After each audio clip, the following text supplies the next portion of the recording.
Hello everyone, so today's lecture is all about the motional electromotive force या फिर आप क्या बोल सकते हो मोशनल ईएमएफ।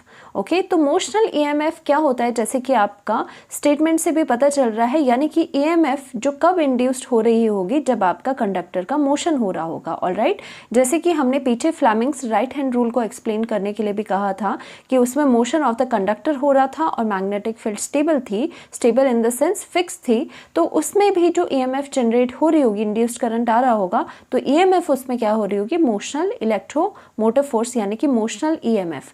तो एक्चुअल में what is motional EMF? Motional electromotive force यानी कि EMF is the EMF induced in a conductor when it moves through a magnetic field. Very simple, अगर सपोज करिए आपने क्या करा, let us consider a uniform magnetic field B. सबसे पहले आपको यूनिफॉर्म मैग्नेटिक फील्ड बी लेना है, जो कि यहाँ पर रेड से इंडिकेट करा गया है। Red indicates the magnetic field.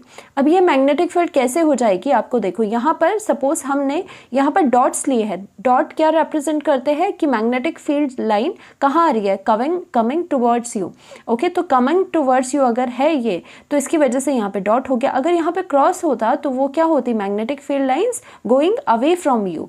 Okay, तो फॉर एग्जाम्पल हमने ये सिनेरियो किया, आप दूसरा भी कर सकते हो। मैग्नेटिक फील्ड लाइन यहाँ पे कैसी है, बिल्कुल ही आपकी यूनिफॉर्म है। तो let us consider a uniform magnetic field B which is perpendicular to the plane of system and coming out of the plane. Because यहाँ पे क्या इंडिकेशन है, डॉट की इंडिकेशन है, वो आपके प्लेन से आउट ऑफ द प्लेन आपकी तरफ आ रही है। Now consider a straight conductor moving in it. आप कंसीडर करिए जो हमने यहाँ पर ए बी लिया है, कौन सा कंडक्टर है, ए बी। लेटस वो आपका ए बी है। तो यहाँ पर ए और बी जो है वो आपका स्ट्रेट कंडक्टर है जो कि मूवेबल है। और वो कैसे मूव हो सकता है, P Q R S is the rectangular conductor in which A B conductor is free to move. यानी कि ये भी आपकी कंडक्टिंग वायर्स ही है, जो आपका पी क्यू आर और एस रेक्टेंगुलर आपकी शेप का एक और कंडक्टर लिया गया है। उसी में आपको ये ए बी जो कंडक्टर है, उसी में ए बी कंडक्टर को रखा गया है। अब ए बी कंडक्टर को क्या करना है, ये मूवेबल है, इसके ऊपर ये मूव कर सकता है। ठीक है, तो इस तरह का सेटअप हमने पहले बना दिया। So now let the rod, जो आपका कंडक्टर है यानी कि जो रॉड है हमारी ए बी, हम इसको कंडक्टर यानी कि रॉड भी बोल सकते हैं, स्ट्रेट रॉड। तो यहाँ पर क्या होगा कि आपका let the rod A B is move towards the right with the velocity v, constant velocity के साथ, यानी कि हम क्या बोलेंगे, विद द कांस्टेंट वेलोसिटी आपका जो ए बी रॉड है उसको हमने राइट साइड में मूव करा है। दैट मीन्स अगर आपकी इनिशियली यहाँ थी, सो आपकी वेलोसिटी v से it will keep moving to the right, इस तरह से। ऑलराइट, अगर ये यहाँ से इधर को मूव कर रही है तो ऑब्वियसली क्या हो रहा है, ध्यान से देखिए। अगर ये करंट कैरिंग कंडक्टर है और वो किसके इन्फ्लुएंस में, यहाँ पे बहुत सारी आपकी मैग्नेटिक फील्ड लाइन्स है जो ऐसे ऐसे बाहर को निकल रही होगी, आपकी तरफ आ रही है। तो अगर इस कंडक्टर को आप इस मैग्नेटिक फील्ड के थ्रू ही, जो कि प्लेन के परपेंडिकुलर आ रही है, तो आप अगर उसको ऐसे मूव करोगे कंडक्टर को राइट हैंड साइड पे, सो व्हाट हैपन्स कि आपका जो ये कंडक्टर है अगर ये कीप ऑन मूविंग, तो इसकी वजह से क्या हो जाएगा, आपका मैग्नेटिक फ्लक्स चेंज हो जाएगा। यानी कि जो ये कंडक्टर है वो ये क्या एक्सपीरियंस करेगा, change in magnetic flux experience करेगा। बिकॉज क्या हो रहा है, क्योंकि ऐसे चेंज इन मैग्नेटिक फ्लक्स क्यों है, क्योंकि आप ध्यान से देखिए जो आपकी मैग्नेटिक फील्ड लाइंस है वो कैसे आ रही है, टुवर्ड्स यू आ रही है, ऐसे परपेंडिकुलर है। तो अगर वो इसके थ्रू ऐसा आगे पीछे जाएगा तो इन लाइंस को, जो कि हर जगह है, उनको काटता हुआ जाएगा। जब भी आपका कोई कंडक्टर आपकी मैग्नेटिक फील्ड लाइंस को काटता हुआ जाता है तो ऑब्वियसली कोई ना कोई आपका क्या आता है, कोई ना कोई आपका फ्लक्स आता है और करंट इंड्यूस हो जाता है। राइट, फ्लक्स का चेंज आता है और करंट इंड्यूस होता है। सपोज करिए अगर ये करंट है आपका कंडक्टर है, तो ऐसा अगर होता कि मैग्नेटिक फील्ड लाइंस को ये बिल्कुल भी कट नहीं करता। लेट अस सपोज कि आपकी ये जो मैग्नेटिक फील्ड लाइंस है वो बिल्कुल ही इसके साथ होती, बिल्कुल ही इसके पैरेलल होती, बिल्कुल वो कट नहीं करता, बिल्कुल ऐसे होती मैग्नेटिक फील्ड लाइंस, और बिल्कुल उसको क्रॉस नहीं करता, कट नहीं करता। ठीक है, परपेंडिकुलर नहीं होता या फिर किसी एंगल पे कट नहीं करता, बिल्कुल पैरेलल होता। तो उसकी वजह से क्या होता है कि यहाँ पर आपका इंड्यूस करंट नहीं आना था क्योंकि चेंज इन फ्लक्स नहीं आना था। तो इट इज़ इम्पॉर्टेंट कि आपका जो कंडक्टर है वो मैग्नेटिक फ्लक्स को यानी कि मैग्नेटिक फील्ड लाइंस को आपके कट करे।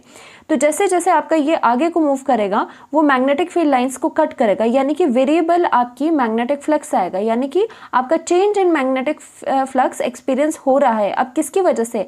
अब पहले हम क्या करते थे, मैग्नेटिक जो फील्ड होती थी, अगर आपको याद हो बार को आगे पीछे मूव करते थे, तो उसी की वजह से क्या होता था कि आपके जो मैग्नेटिक फील्ड लाइंस है या फ्लक्स है that will keep on changing, तो उसकी वजह से आपका इंड्यूस करंट आता था। बट यहाँ पर मैग्नेटिक फील्ड लाइंस को आपने क्या रखा, यहाँ पे फिक्स रख दिया कि वो मूव नहीं कर सकते। अब मूव उल्टा क्या करना है, कंडक्टर को मूव करोगे तो भी रिजल्ट वही आना है कि आपका चेंज इन फ्लक्स होगा, उसकी वजह से जो आपका कंडक्टर है उसमें इंड्यूस्ड करंट आएगा। बस यही आपका ये जो इंड्यूस करंट आता है, या फिर आप कहिए कि जो इंड्यूस्ड आपकी ईएमएफ आती है वो आपकी क्या होती है, that is your motional electromotive force, यानी कि मोशनल ईएमएफ।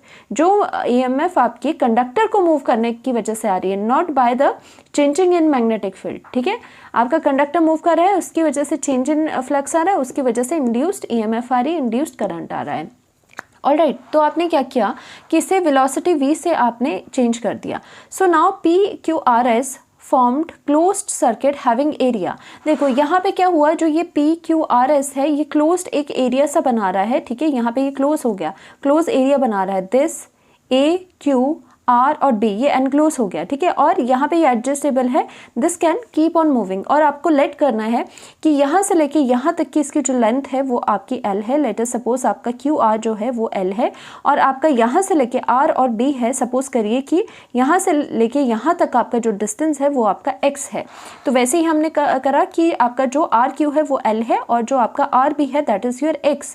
और X क्या है, X यहाँ पे वेरी हो सकता है ना, देखिए ध्यान से देखिए। L आपका वेरी नहीं हो सकता क्योंकि फिक्स है। X आपका वेरी हो सकता है, क्यों? बिकॉज हमारी जो आपकी रॉड है लगी हुई वो क्या है, वो मूवेबल है। अगर वो थोड़ा सा आप राइट को करोगे इससे तो क्या हो जाएगा, X बढ़ जाएगा। और यानी कि अगर इसे यहाँ पर लेफ्ट में लाओगे तो X की वैल्यू यानी कि जो डिस्टेंस है वो कम हो जाएगा। सो यहाँ पर हमें देखना है X इज वेरिएबल, X आपका चेंज होता है। राइट, सो आपने क्या देखा कि let magnetic flux enclosed by the loop PQRS is phi b। That means जो हम फ्लक्स की बात कर रहे हैं कि इसमें फ्लक्स जो आएगा उसकी वैल्यू कितनी होगी, phi होगी।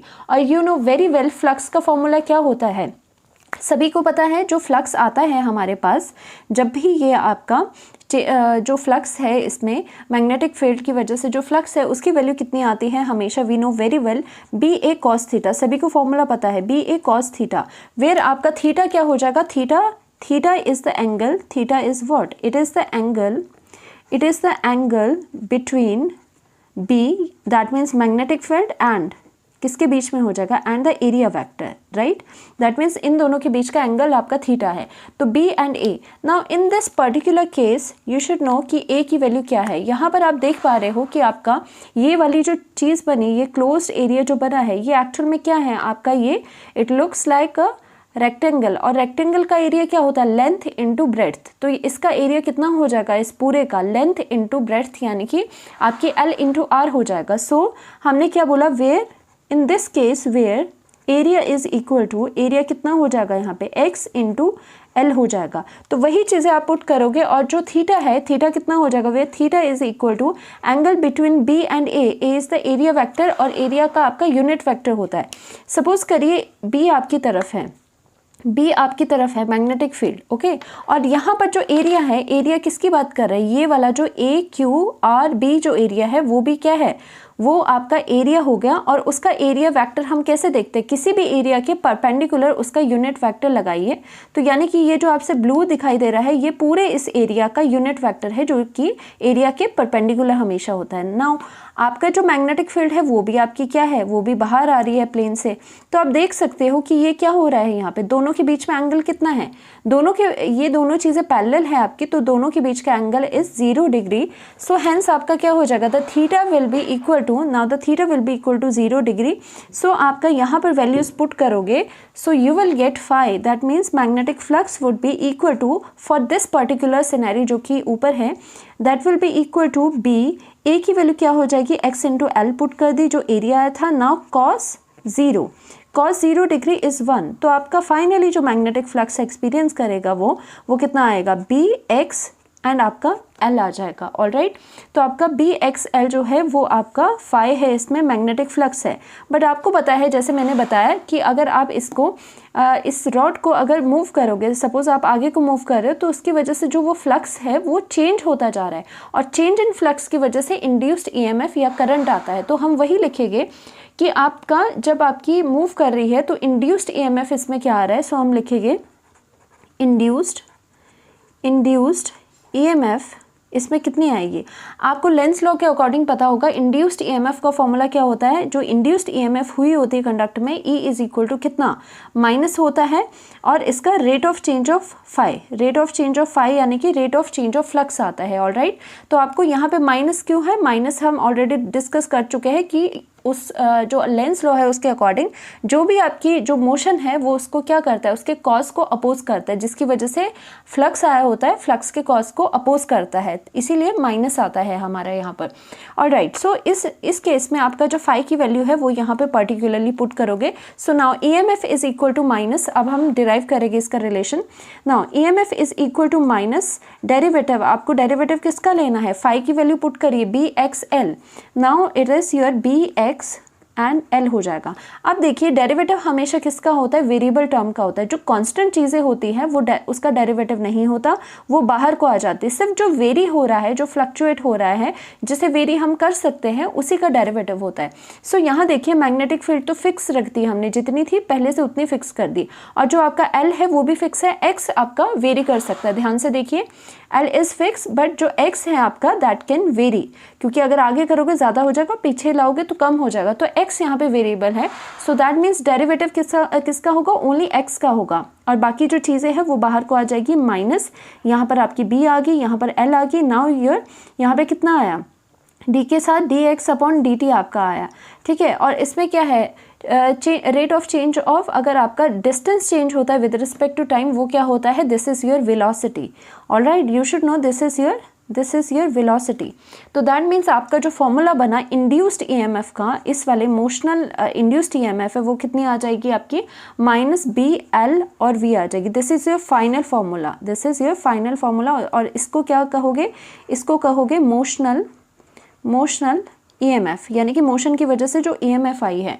और एक और बात आपको यहाँ पर पता होनी चाहिए, अगर इस केस में सपोज अगर ऐसा होता कि हम इसे लेफ़्ट को मूव करते, अगर वी को हम लेफ़्ट को मूव करते तो क्या होता, यहाँ पर लिखते हैं हम case if we move rod towards left, अगर उसे लेफ़्ट की तरफ हम मूव करेंगे तो उसकी वजह से क्या होता है कि जो आपका एक्स है, एक्स क्या होता है, एक्स कीप्स ऑन डिक्रीजिंग, ठीक है, वो आपका x जो है वो कीप्स ऑन डिक्रीजिंग, वो डिक्रीज होता जाता है। तो अगर x आपका डिक्रीज होगा तो इसकी वजह से क्या आएगा, ध्यान से देखिए, अगर आपका यहाँ पर जो x है वो डिक्रीज हो गया, क्योंकि अगर आपने जो रॉड है, रॉड को आपने मूव कैसे करा, रॉड को आपने लेफ्ट साइड को मूव करा, तो जो x की वैल्यू है वो कम होगी। तो x की वैल्यू अगर कम आएगी तो इसकी वजह से जो आप इसका जब डेरिवेटिव करोगे dx अपॉन dt, सो आपका यहाँ पर आप लिखोगे, सो अगर आप dx अपॉन dt इसका डेरिवेटिव करोगे तो उसकी वैल्यू, अगर x की वैल्यू डिक्रीजिंग है, कम है, तो ऑब्वियस सी बात है जो वेलोसिटी आएगी वो भी कम आएगी। दैट मीन्स उसके आगे आपको माइनस v लगाना पड़ेगा।